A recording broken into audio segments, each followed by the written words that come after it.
হোক, যখন তার জীবিকার জন্য বা যে কোনো কারণেই সে যখন বর্ডার ক্রস করে মায়ানমার আসা যায়, তখন সে এই মাইন বিস্ফোরণে আহত হচ্ছে।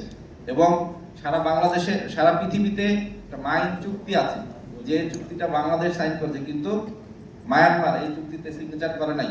সুতরাং এন্টি পার্সোনাল মাইন তারা ব্যবহার করতে পারে এই চুক্তির বাইরে। তারা সুতরাং তারা যদি তাদের দেশে এন্টি পার্সোনাল মাইন ব্যবহার করে, সেটা তাদের এখতিয়ারভুক্ত। তবে যখন এখানে বিজিপি ছিল, অর্থাৎ border guard police of Myanmar যখন ছিল, তখন কিন্তু সবসময় আমরা এই মাইন বিস্ফোরণ বা এই মাইন বিস্ফোরণে আহতদের বিষয়ে সবসময় আমরা তাদেরকে জোরালোভাবে প্রতিবাদ করেছি যে তোমাদের দেশে মাইন আছে, মাইনগুলি ডিমাইনিং করো, মাইনগুলি সরিয়ে ফেলো, যেন এই মাইনে যেন কেউ হতাহত না হয়। কিছুদিন আগে একটা হাতিও কিন্তু আহত হয়েছে, এবং সেই হাতির আক্রমণে দুইজন পশু কর্মকর্তাও কিন্তু খুব গুরুতরভাবে আহত হয়ে সেনাবাহিনীর এবং আমাদের বিজিবির হেলিকপ্টারে কিন্তু তারা ঢাকায় গিয়েছে। তাদেরকে আমরা আমাদের বিজিবির হেলিকপ্টার দিয়ে তাদেরকে আমরা ঢাকায় স্থানান্তর করেছি উন্নত চিকিৎসার জন্য।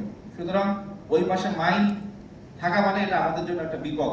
আমরা এটা সবসময় মনে করি, আমরা সবসময় তাদেরকে বলি এবং বলে যাচ্ছি যে মাইনগুলি তারা যেন সরিয়ে ফেলে। পোর্টের বিষয়টা আমরা বললেন, পোর্ট দেখেন